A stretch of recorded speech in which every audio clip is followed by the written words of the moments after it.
Good afternoon, everybody. Welcome to another episode of Dropping the Gloves. Thanks for joining us today. It feels good to be back, doesn't it, Tim?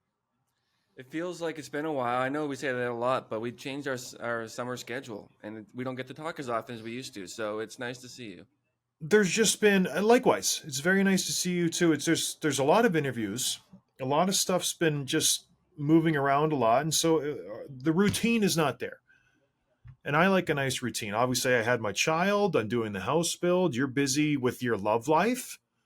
Everybody wants to know what's going on with that, and so there's a lot of moving parts. But I think we need to just slow it down. It's nice, everybody, to just take a step back. You know what I mean, and evaluate where you're at in life, your situation. And I think we should do that as a show and as a friendship, Tim. We need to just take a step back. How are we doing? No one ever asked me how I'm doing. Let's talk about us. Let's talk about us. I was actually just having a conversation with my good friend Neil Witkowski the other day, and your name popped up because It he always listens to the does. show. It always does. It always seems to do. And he's like, "How's Tim?" I'm like, he's just deep in love. What can I say? He's doing really, really good. And then the topic evolved into, well, you must be getting close to popping the question. And then myself being who I am, I asked Neil. I said, I wonder if I'll be one of the groomsmen.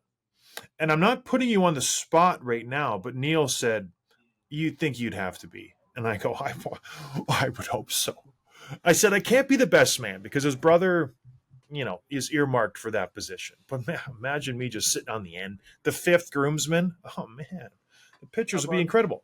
how about we have a deal? I'm a groomsman. You're a groomsman when I'm a godfather. That's fair. You just you've had plenty of opportunity. You've had like 6 kids since you've known me. So That's true. We try to pick really solid practicing Catholics. So I think if you clean up your life a little bit, then we can have a conversation. Tit that's for tat, Tim. that's fair. That's That is fair. fair. But anyways, how are you doing? How is your love life? How is the missus? Yeah, all is good.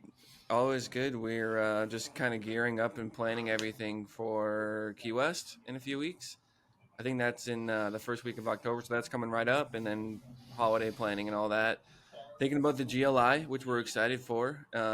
Julia is from Michigan, so I think she's going to have some family come up for the tournament too, who you'll get to meet. So she's going to come with, and Oh, it'll be great. nice. Yeah. Yeah, we'll be there with Michigan Tech. Obviously, won't miss that. But yeah, that's very good. We, myself, not that you asked, I'll just start on my own. We bought some more chickens, Tim. Very Nice. exciting. So we lost a couple to the fox. We're still, trying to deal with that. But we bought 5 more from the same lady who gave us the initial 8 influx of, at the beginning of summer. And it's funny when you introduce the new chickens to fighting initially. So we dropped the 5 into the coop. The 2 old gals immediately assert their dominance. And I figured out where the pecking order phrase comes from because they just go at each other. I should video it. It's ruthless. It's absolutely ruthless. And the 2 older gals are bigger, and they right away bomb in. I'm the boss. Peck, peck, peck. That's enough. But then after that, there's still 7 more. And between those 7, there is another pecking order. And so those 7 go at each other. So there is a distinct 9 through 1, Tim, totem pole of who's at the top and who's at the bottom. It's an amazing thing to watch. It's like a baseball lineup. You know who's at the top and the bottom. And it trickles down for everything. So the top eats first and the bottom doesn't eat, and then it goes through like water. Every aspect of their life is controlled by that hierarchy. It's pretty neat to see. It's what humans should be. Oh man, imagine if we lived like 500 years ago. Oh, that'd be terrific. We'd both be dead by now. Did the girls? No, to speak for yourself, Mister. I get injured in hockey without anybody touching me. I think I'd be doing pretty good. Yeah, no. You maybe would. Did the girls like the chicken stuff, or do they get upset when they're pecking at each other? Oh, they enjoy it. Yeah, Okay, because yeah. it's fun. Like they know they're not going to kill each other, but they actually enjoy the fight. It's good. They still comment because remember I did that tug of war with those Yeah. teenagers in the summer. I still have a scar in the back of my arm from when I fell into the fence after the win. And so they still comment, that was so fun, Dad. So they love the competition, and they enjoy the cockfighting. That's what it is, essentially, but with the women. Well, let's move on to some hockey stuff, Tim. I know you don't want to talk about that much anymore, but before we get to that, this episode is brought to you by Bet365, proud partner of Dropping the Gloves. You should open an account today at Bet365 and bet on a huge range of markets. So wherever the sport, whatever the moment, it is never ordinary at Bet365. Use code HOCKEYCA. That's Bet365 HOCKEYCA. Check it out, everybody. Win some money. Football's back. I won my fantasy first week. Not too shabby. My number one pick didn't play so well. Amon St. Brown, the wide receiver from Detroit. But yeah, I did pretty good overall. 1-0. I'm very excited about that. Hockey's around the corner, Tim. Lots to bet on. So get to Bet365. Use our code HOCKEYCA. Give us a little bump, if you know what I mean. All right. Fabian Zetterlund, San Jose Shark. I'll be completely frank, everybody. I didn't say this to Fabian, but Tim lines up some of the interviews, and he sent me a text saying, the fans want this kid from San Jose to come on the show, Fabian Zetterlund. And I initially said back to Tim, I said, is he like a kid reporter? Is that who it is? Because I was out in Northport, I was doing stuff, and he goes, no, he scored 25 goals last year, ding dong. And I go, oh, that Fabian Zetterlund. So I wasn't too well versed on Fabian as probably I should have been, but I was humbled. Great kid, great interview. 2 interviews in a row, our audio got a little janky, but it was a good talk with him. Yeah, that part was frustrating, but I thought it was great. He's just a funny guy. He's a funny guy. I liked hearing him talk about his friendship with Eklund. I thought that was funny, and just a very exciting time for the Sharks fan. That was my biggest takeaway. And even like the rookie stuff last week, Will Smith and Calabrini are living with Marlowe and Thornton. Isn't that cool? In San Jose. It's just amazing. It's just really, really cool. And Zetterlund, I think, is an important part of that team. He's the bridge between the veterans and the young kids. Hopefully he stays in the top 6 and can build on that effort from last year. I wonder if Marlowe and Thornton get any money for housing him, like a billet host would, right? I wonder if that's baked into that agreement. You take Macklin, you take Will, and we'll throw you a bone. You know, food costs, just general disruption in the house. Because, like Will Smith, he is almost the same age as some of Patrick Marleau's sons. So they're very close in age. So there's that dynamic, and then Macklin Calabrini is like, Jumbo's got 2 kids, but they're a little younger. But still, I don't know. I even asked my wife if she would want a hockey player living with her. And myself, I wouldn't want a young stud walking around, shirt off in the house. Another cock in the hen house, like we were talking about earlier. Knowing what you know about those guys, which of the 2 do you think is a more strict host? Who's going to be the one like, hey, listen up, house rules? You know the answer to that. Marlowe? Yeah, 100%. Jumbo is going to be like, let's go out, baby. Let's go swim in the pool. He's like, I got a game tomorrow. No, whatever, don't baby. Don't go to bed. Come on. Let's go. Like that's, and Patty is going to be like, did you read your scouting report? Did you get your vitamins?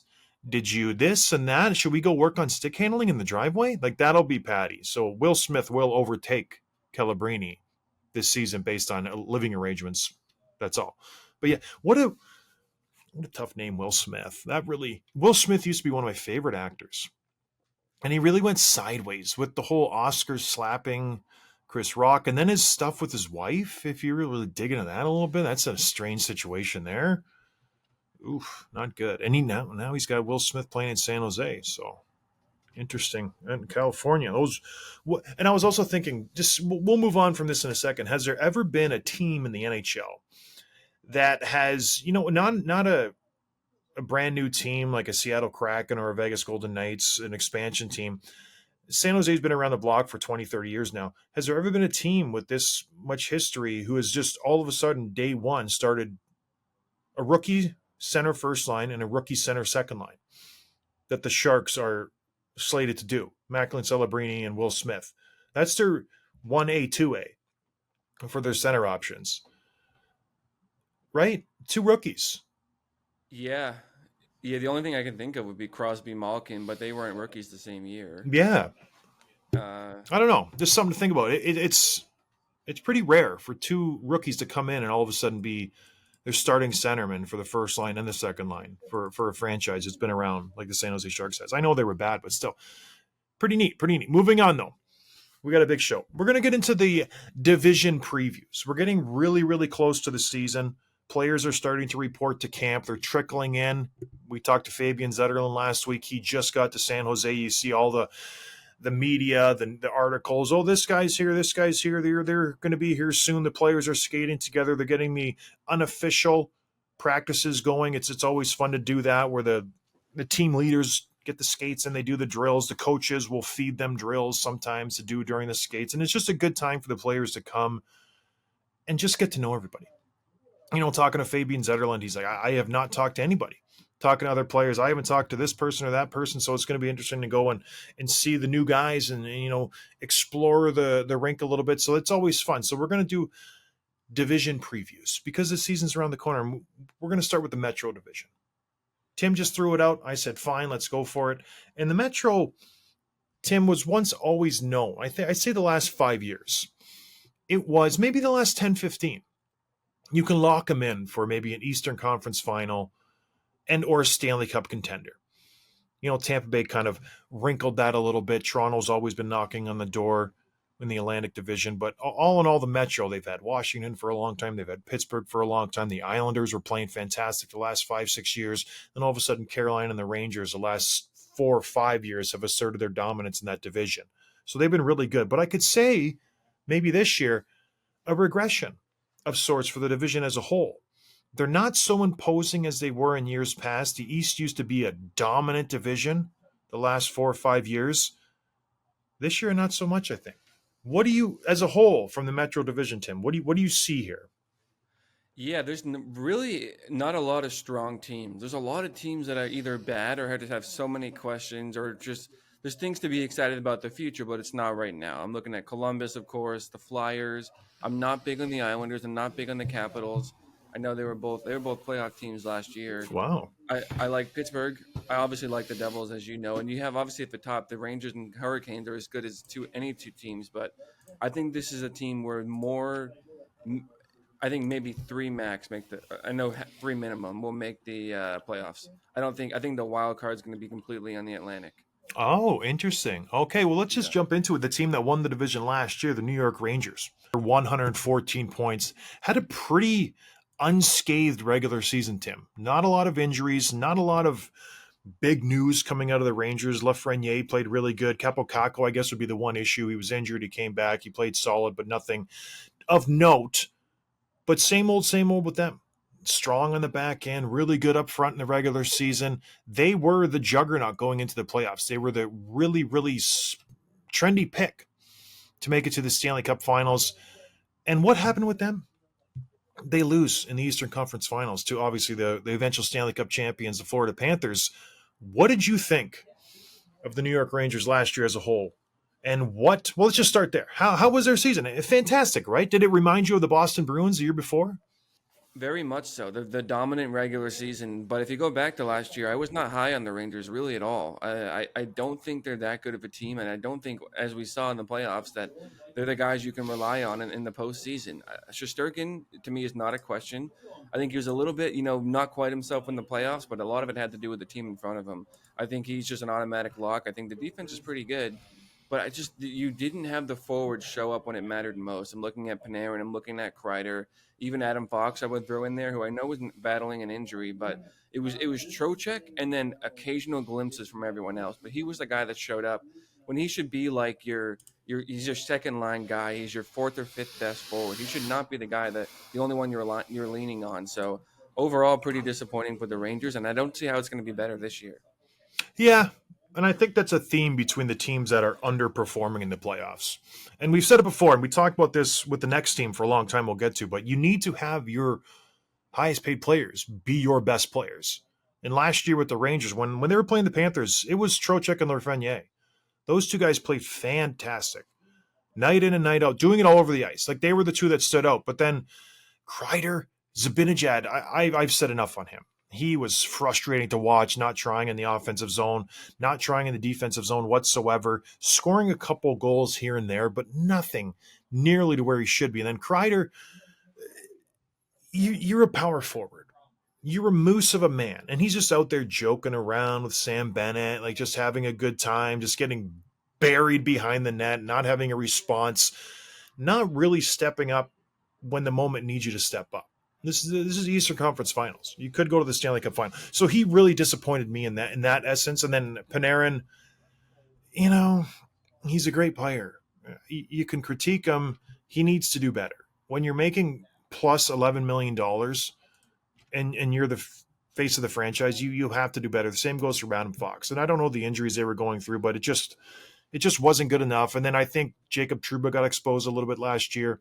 His age, his durability, his mobility, not really kind of up to pace with the NHL these days. And he just tried to go for too many big hits, cost his teams a little bit too much. And Condre Miller, he had some tough games too. So I like the defense, Tim. I don't love it. It's been the same defense for the last 4 years. I feel like Schneider should take a step forward this year. Trouba should take a big step back, and they should readjust the ice times for these guys. Adam Fox obviously is going to do what he does, but all in all, they didn't make any big moves this offseason. You lose Roslovic, you bring in Riley Smith, nothing major there. I think the big question is, can they mimic what these other teams have done in years past? The Washington Capitals, the Tampa Bay Lightning, the Pittsburgh Penguins, the Chicago Blackhawks, all these teams that we talk about that have learned from the losing and take the step forward. Win that game, win that round, go to the Stanley Cup Finals, win the Stanley Cup. Can they do that? Because it seems like for the last 3-4 years, the Rangers are a trendy pick in the offseason. They go out and they make a lot of smart moves at free agency. The trade deadline comes, they make a lot of smart moves at the trade deadline, and then they just stall out in the playoffs. And it's because of those top guys. So can they learn from this? I don't know. In my gut, I say no. But I can be persuaded otherwise if you show me something. But it's just been status quo for them for the last few years. We have a really good regular season. You have a star goaltender in Shesterkin, and then you get to the second round and you just can't compete. You get to the third round and you just can't compete. What do you think? I think one of the things we always talk about in the postseason is how those second, third, fourth line guys are the ones that make the difference, because everyone has a great first line. Everyone's they cancel each other out to some degree. And you look at all the cup winning teams, it's like it's the third, fourth guy. It's William Karlsson, it's Chandler Stevenson. You know what I mean? Like it's Darren Helm for the Red Wings. All these guys, Sean Thornton, that just step up in the big moments and just do something that the other team's third and fourth line isn't doing. And you don't really see that with the Rangers. Like who in that team, that bottom six is pretty thin. And I think they deserve more criticism from the hockey community the same way that Toronto does. Not exactly the same situation, but like this is a big market team with big market players that is totally underdeveloped and underperformed.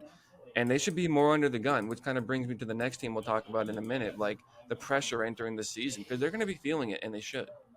Yeah, I will just say the reason we don't get to the third and fourth line critique for the Rangers is because the first and second are producing. And yeah, maybe there is some criticism to go to, the Hedel and the Vessies and the Cullies and stuff, but you can't get past the Zibanejad. You can't get past Kreider, Panarin. And those other teams, you talk about the Sean Thorntons and the Blarka Goodrows and the Colemans, those top lines were still producing, right? Like they were still putting up points on the power play and getting decent, zone time. And it wasn't like they were shut out. These guys go completely quiet for long stretches. And I'm not talking like a couple periods, games at a time where they disappear when they absolutely need you the most. So I think you have to start with the obvious, but the third and fourth line, there is some blame to be shared there, but boy, it starts at the top of these things. All right, moving on to the team you were alluding to, the Carolina Hurricanes. They lost in the second round to the aforementioned New York Rangers. And the difference between years past and this year for the Carolina Hurricanes is they went for it, Tim. They went all in. There was a piece out there, Jake Gensel. Everybody wanted him. Everybody needed him. He was the goal scorer. He was the X factor for a lot of teams. Vancouver was hot and heavy for him. The Bruins were kicking the tires on him. A lot of teams, everybody was in on Jake Gensel. The Carolina Hurricanes pried him out of Pittsburgh. They got him, and they still failed. They lose in the second round and didn't really go out with a bang. They went out with sort of a whimper. There was a lot of question marks around this team. Are they just a perennial playoff team? Good in the regular season, all around. The question before the season was, can a team win the Stanley Cup without a superstar? Obviously, we had Jake Gensel on the show. He said Sebastian Aho is a superstar. I disagree. I very much disagree. I think Sebastian Aho is a great hockey player. He's not in the upper echelon of superstars. I think he's really, really good, but he's not a superstar. Can they win without a superstar? You bring in Jake Gensel, maybe a superstar, kind of on that cusp as well, but they couldn't do it. They let him walk in the offseason. They had Sean Walker. They re-sign Jakob Slavin. They get William Carrier. Gostisbehere comes in. They get Roslovic from the Rangers, but you lose a couple good defensemen in Pesce and who's the other guy they lost? Some other guy. Yeah. But anyways, did the team get better this year? Maybe a little bit. But I think the bigger question, Tim, is are they just stuck in that second tier group? Is this the team that's going to win a Stanley Cup? Or are they just a perennial kind of middle of the tier group? You have the Stanley Cup contenders, and then they're just always right there. Yeah, that's a fair question. Because every year, this is the team that we say, okay, this is their year. I picked them entering the playoffs last year to win it all, or at least go to the finals versus Dallas was my finals pick. And you look at their roster, it's not better. In fact, it's worse. And even if you think the Gensel thing, well, they only added him as a rental, so losing him isn't really a loss compared to last year's team as a whole. But there are a lot of core pieces that are missing now. The things that I am excited about for them, obviously, re-signing the RFAs, Jarvis and Nietzsche, it was huge. That was not a lock. That was not a sure thing. So bringing them in long term is really exciting. And I'll save this a little bit until we get into like our bold predictions episode, probably closer to the start of the season. But I'm expecting a big year from Martin Nietzsche, however you say it. I'm hoping that he's the one that takes a step forward, because going back to Aho, whether or not he's a superstar, we can argue about, but one thing we know that they don't have is like a superstar goal scorer, right? And I think you've seen enough from Jarvis that he can be a perennial 30 goal scorer. I think Nietzsche is probably wants to be that too. So, and then obviously Svechnikov is a 30 goal scorer if he's healthy. So there is some goal scoring depth, but you need to know which of them gets the puck with the game on the line. And right now we don't know who that person is, and which of them is going to be the guy in the playoffs. And so I'm hoping for good things for this team, and I think a lot of the losses they have probably won't end up being as bad as we thought. Similar to the Bruins, where they lost all these key guys, you're like, oh man, what do they do without them? And they're just basically just as good in the regular season anyway. So I think they'll be fine, and I hope that they are able to take a step forward, and that these same guys that like Nietzsche, like Jarvis, like Svechnikov can stay healthy and produce the way that we know they can, and then that they have the situation between the pipes filled out, because that's a whole other can of worms. Yeah, listen, I think they're good. I think they'll be right there at the top of the division. They were 3 points behind the Rangers for a first in the division, so they won't regress that bad. I think they're slightly worse this coming season than when they were last season. I think the defense is not as good, even though they got Walker and Orlov and Gostisbehere, and you got Burns. He's getting a little older, but it was Pesce I was thinking about. No, you said Pesce. Oh, then it's Slavin. So he re-signed. Gosh, who was the other guy? I just had my tongue on. It was Brady Shea. So you lose those two guys. Those are big pieces on the back end. I think that takes a toll on this team. They were such a huge part of the just eating minutes. So, and the goaltenders. Who's going to be the starter? I just think there's a lot of unanswered questions. They'll be close. They'll be at the top of the division. But I just don't see it from the Carolina Hurricanes. I think they're perpetually in that bridesmaid, never the bride situation. Who do you think is under more pressure between them and the Rangers to have a good season and do something in the playoffs? I think it's the Rangers. Oddly enough, they both spend to the cap. They both have really, really great players, but I think the Rangers have that superstar status with Panarin and Svechnikov and Fox. They have the cachet. They're playing in Madison Square Garden. Svechnikov.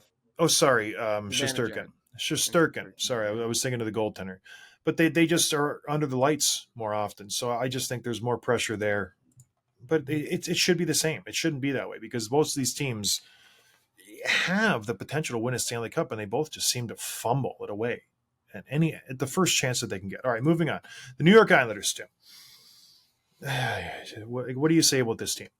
Lost in the first round to the Carolina Hurricanes. Really not much of a pushback. They finally got rid of that fourth line, or a big part of it, in Clutterbuck and Matt Martin, who's been there, it seems like, for the better part of 2 decades. They didn't do much in free agency. They signed Anthony Duclair. They bring in the big addition, Maxine Sipakov from Russia, 25-year-old from Spartak.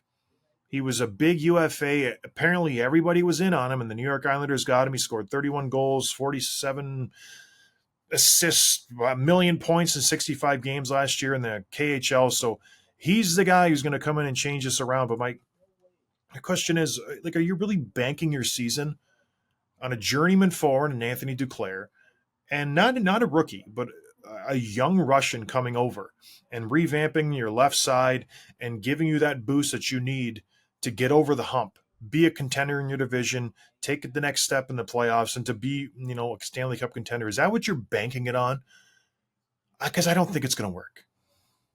I don't think they are. I think they're banking on first their goaltenders being who they probably see as the best tandem in the league. And if you equally value the starter and the backup, that's probably true.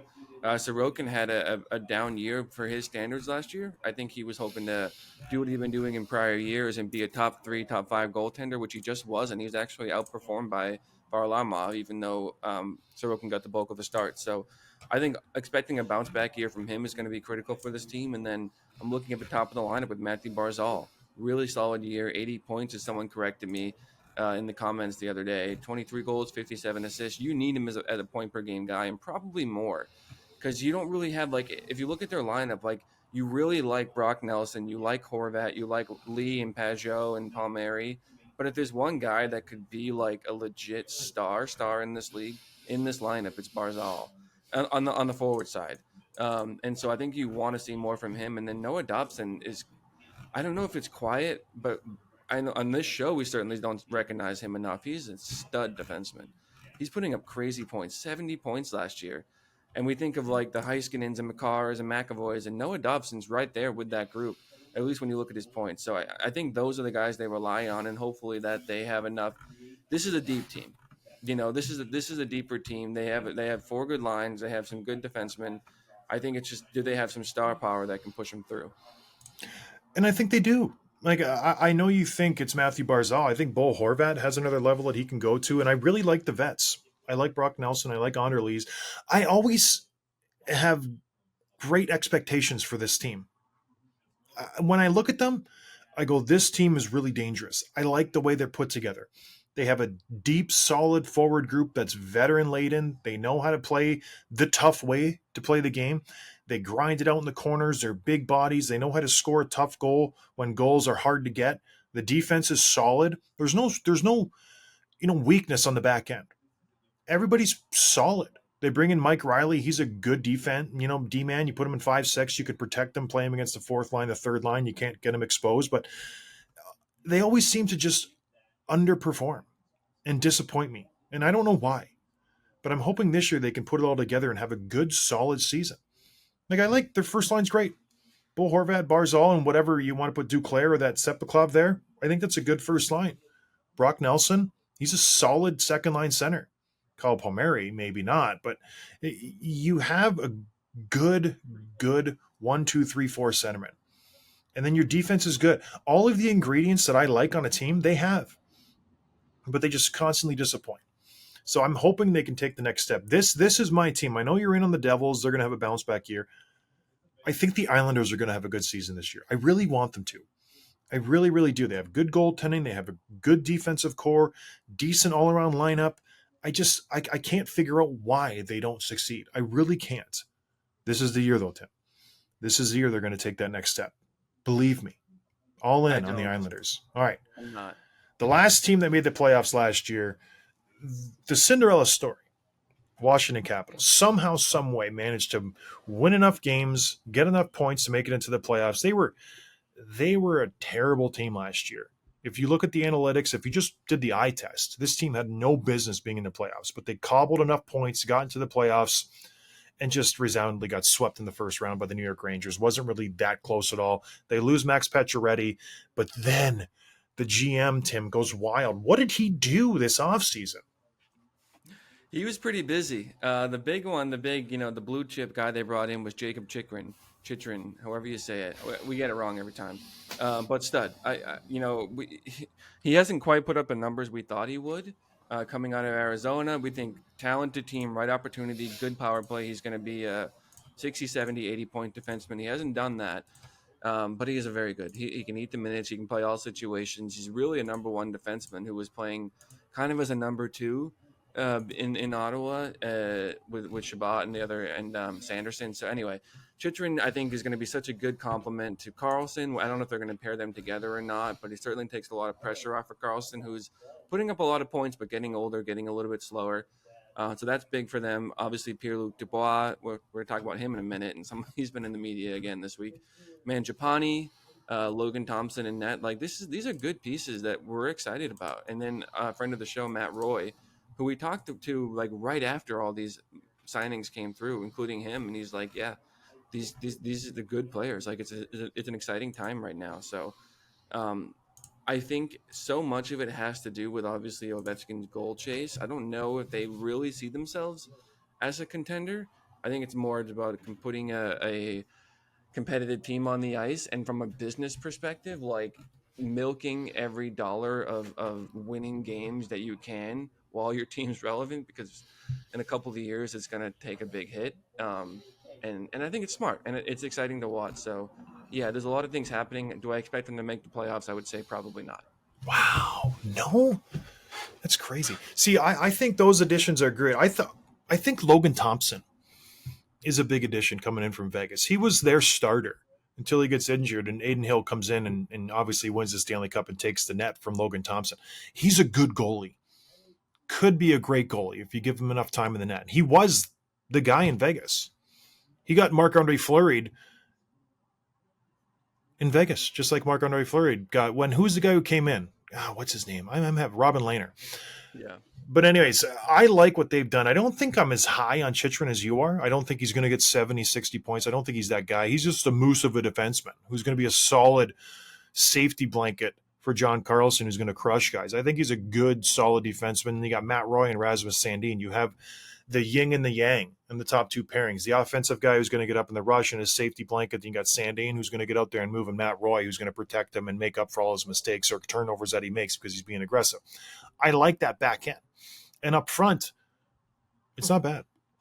Last year, they were maybe a one-line team. If you could call Strome, Ovechkin, and Wilson a first line, maybe not. Now they have some depth. I still don't love their forward groups. They're going to have to win a lot of games like they did last year, get a couple on the power play, get a couple lucky bounces. I don't love this team. They're a lot better than they were last year. And then Pierre-Luc Dubois. What is it like? Why does he not get out of his own way? Why do interviews? I don't understand the reasoning by him doing this. And what is he saying, Tim? Yeah, so there's two different stories here. The first one was from Elliot Friedman, who went on his show and talked about a story that he heard where Rob Blake, who's the GM of the Kings, went down to the ice, on the ice at a practice or before practice, whatever, skating with Dubois and talked to him about battling. Basically, like the importance of fighting more for the puck, for your teammates, whatever. Which is kind of crazy because everyone's saying, is this really, and I know Rob Blake is who he is, but it's strange for a GM to be the one to do that. Where is the coach saying, listen, I can't get through to him? Or is Blake seeing something that he wants to handle personally? It's a little bit strange. So let's pause there for a second. What are your thoughts on that? Well, I've never had a GM who was a Hall of Famer, right? I've never had a GM who has that kind of resume as a hockey player, but it's I guess I had Patty LaFontaine in Buffalo for a week and then he quit. That was a strange situation. But yeah, it definitely sends a message to the player. The coach is not getting through whatever's happening there. So the GM is frustrated enough to say, I'm lacing him up. Let's go. Get on the ice. I'm going to put you through your paces. Like that is a strong message to a player. If the GM is saying, you need to be tougher and I'm going to show you how to play tougher. I'm a 50-year-old man and I'm going to dominate you on the ice probably. So yeah, that's a message sent to Pierre-Luc Dubois, and it obviously did not sink in. It did not get through because he got traded right after the season, and Rob Blake he was at his wit's end with this guy to the point he's lacing him up and getting on the ice as a GM of a professional team. You don't see that every day. It's very strange for that to happen. So the next thing here is he was interviewed and he spoke about why it didn't work out in LA. And I'm going to read a couple of quick snippets from it. But if you're interested in the story at all, like go find the articles and the interviews because it's very fascinating. But the main reason that he gave was, quote, I didn't really know what was expected of me. So we talked about how we first got there and had the meetings with McClellan and whatever, and like never had a clearly painted out role on the team, according to him. He said, quote, take it as you will, but I've always needed to have clear instructions to do my job 100%. I get mixed up there in the gray areas. I question myself too much. I've been working on that since I was young. And there, from my first conversation with the team, I didn't really know what was expected of me. I didn't know where I stood. You can't play well when you question yourself too much. To me, I'm going to go first this time. To me, this sounds like you're an 8.5, I think it was is what he's making, right? He's not being told, Dubois, Pierre-Luc Dubois, you are the most important part of this team. You are the bedrock of our offense. We want you as 1C. We want you on power play 1. We need you to thrive in that role. They probably made him earn it. They probably said, listen, I don't care what you're making. You need to find your spot in this lineup. You need to earn every minute. And he didn't do it. He's like, wait a minute. If I'm making 8.5 and I don't know where I'm in the lineup, how am I supposed to do my job? That's what it sounds like to me. I'm obviously not in the room. I'm playing with this a little bit. But, John, what do you think? Well, so if I'm a welder and I go into work, I'm probably going to have to weld, right? I'm going to see some metal and I'm going to have to weld it together. If I'm a carpenter, I'm going to have to nail some boards together, build something. You're a hockey player. Do you need to be told what to do? Hey, Pierre-Luc Dubois, don't just shut it down in the defensive zone. Oh, good. I'm glad you told me that because I was going to. Oh, good, good, good. Hey, Pierre-Luc Dubois, maybe get a heartbeat on the forecheck. Oh, nice. Thanks, Rob. Thanks, GM. I'll do that. Hey, Pierre, maybe battle a little bit in the hard areas. Oh, that's a good idea. You want me to do that? We would love if you did that. Like how dumb do you need to be if you're a hockey player and you have to be told what to do? I didn't know what my expectations were. It's to be a good hockey player, right? It's not rocket science. This isn't splitting atoms. You drop the puck and you play good hockey. You're making $8.5 million. You should know that by now. By my second year in the NHL, I knew my expectations. I didn't need a coach or a GM to come to me and say, hey, John, you should probably fight that guy. Or we need you to hit. We need you to be physical. Well, okay, yeah. Because I was going to try to toe drag some guys and dangle. It's like, you know what you're going to do. You know who you are. And so this is just a cop-out. This is him throwing blame at the Kings. I didn't know what they wanted me to do. Put the puck in the net and not let the other team score on you. It's really simple. And he's just trying to deflect. It's not my fault. It's their fault. They didn't tell me what to do. It's so insanely stupid that he would even say this. It doesn't even boil my blood. I just shake my head and go, you're an idiot. Like you're completely just clueless, man. If you're saying these types of things, that's the reason they didn't do good. That's the reason why. They didn't tell me what to do. It's like, okay, sounds good. The new coach is going to have to set you aside and go, now, Pierre, we really want you to do this, this, and this, and this. You're so dumb. Anything else on this situation, Tim? No. Just I'm thinking now. I'm trying to play his defense. The only thing I can think of that might have created confusion was just the fact that they had 3 good centers, including him. So he was like, "Am I an offensive center? Am I a checking center? Am I scoring? Where am I second, third line? Where do I fit?" Not defending it, but trying to get into his mindset where like they already have to know they have Kopitar. Where am I in this hierarchy? Yeah, but that doesn't mean you play terrible defensively and not try, Yeah. right? Like, yeah, you can maybe take a few chances here or there, but you still have to try hard and be a good all-around hockey player. And he wasn't doing that. And it's pretty obvious where you are when you walk into that room and you see the jersey colors and the lineup chart. Not in the first line. I'm not with Kempe and Byfield. Okay. Message sent. How big a deal is it when someone who's paid that much money relative to the team to be dressing starting on the fourth line. Oh, Like it's I know huge. it's gonna vary depending on like who they are, and every Yeah. personality is different, every situation different. But like, just say that like Derek Stepan was playing horribly. He's like, hey Derek, you're between whoever now, Yeah. Brandon Preston and whoever. Like, is the whole room like awkward when that gets announced? Is that Oh, yeah. The guys talk about it. right? Okay. Yeah, like it's like the elephant in the room. It's obvious. So he's just an idiot and he's deflecting. All right, moving on. The Pittsburgh Penguins missed the playoffs last year. Obviously lost Jake Gensel, deadline casualty. Couldn't keep him. Weren't going to sign him. They got rid of Riley Smith. They traded for Rutger McGrody, and they got Kevin Haves from St. Louis in a strange move. Basically, it comes down to the vets, right, Tim? 81, 71, Letang, Carlson. How are they going to work out? In my eyes, this team is done. It's absolutely done. There's nothing to be excited for.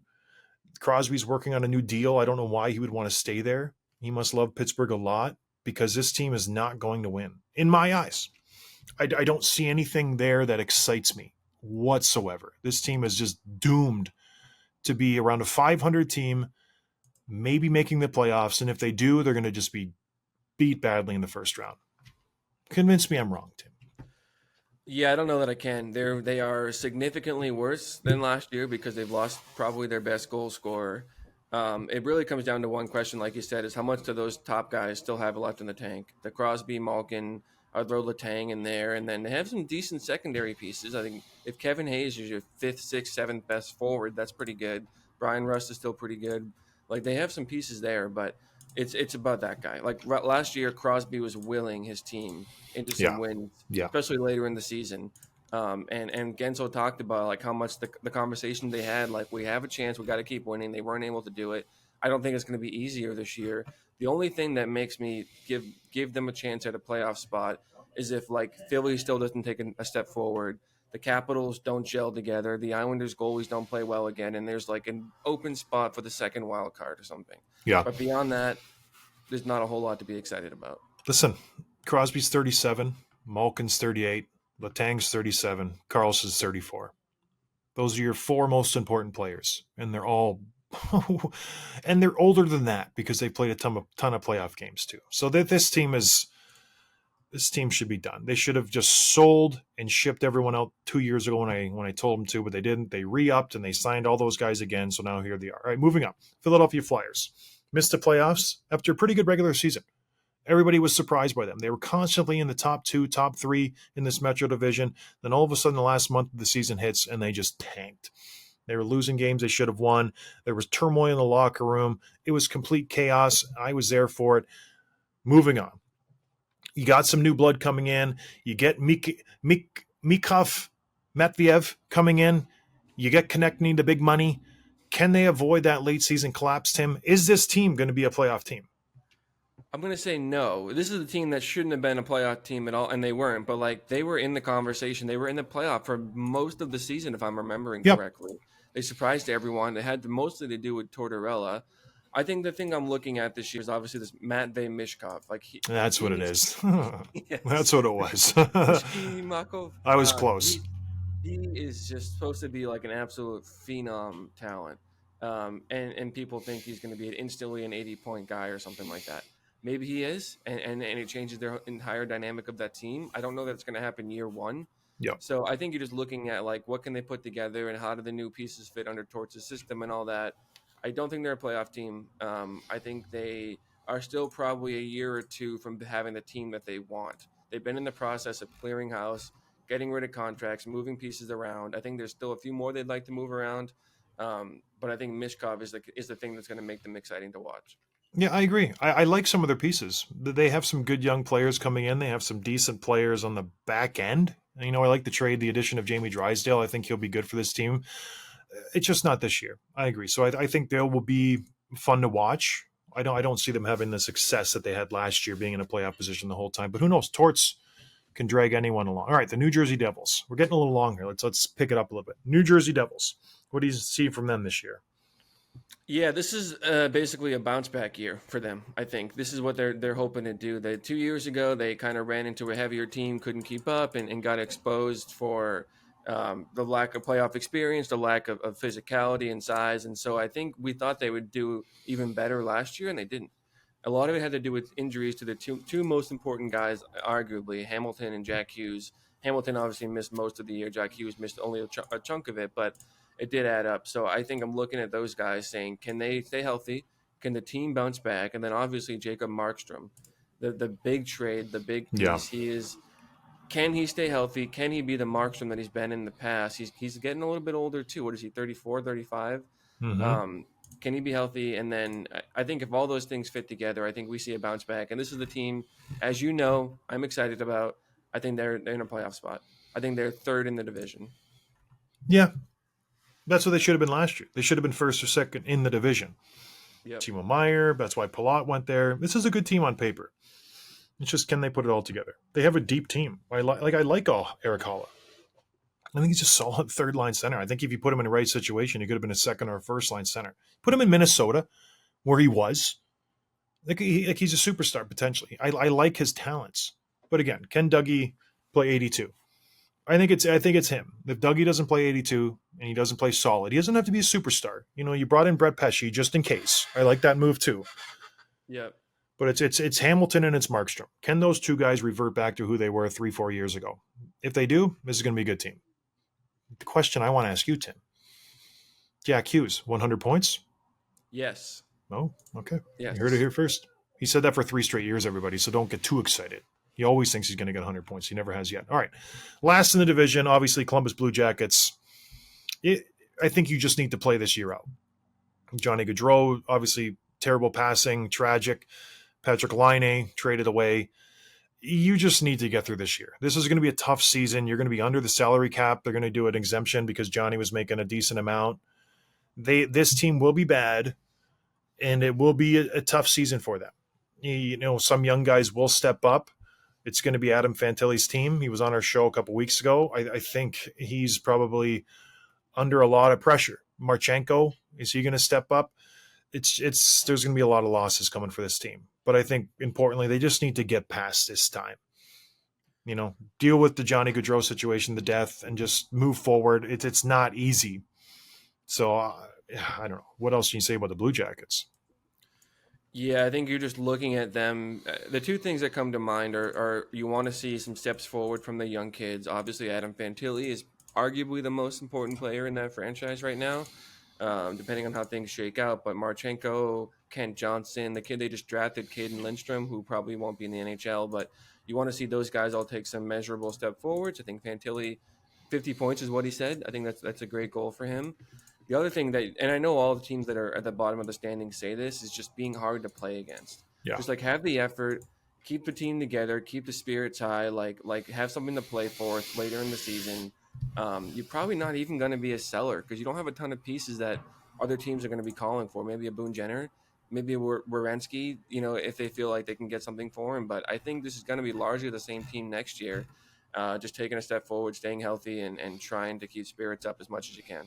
Yeah. No, I think you nailed it right on the head. All right, moving on. Division leader, predictions. Who do you got? Who's winning this division? I'm going to go with the regular season being the New York Rangers. I'll agree. I think they're going to continue to hold the podium. I think they're going to be pushed by the Islanders. I really think the New York Islanders are going to have a good regular season. All right, playoff teams in this division. Obviously, the Rangers are in. The Hurricanes are in. Who do you have after that? They have one more for sure, and then maybe a wild card. I'm going to go with just one more of the Devils. I think I'm going to stand put with the other 2 wild cards coming from the Atlantic. I thought you said the Penguins were going to get in. Maybe? No. Maybe. Okay. I think it'll be close, but no.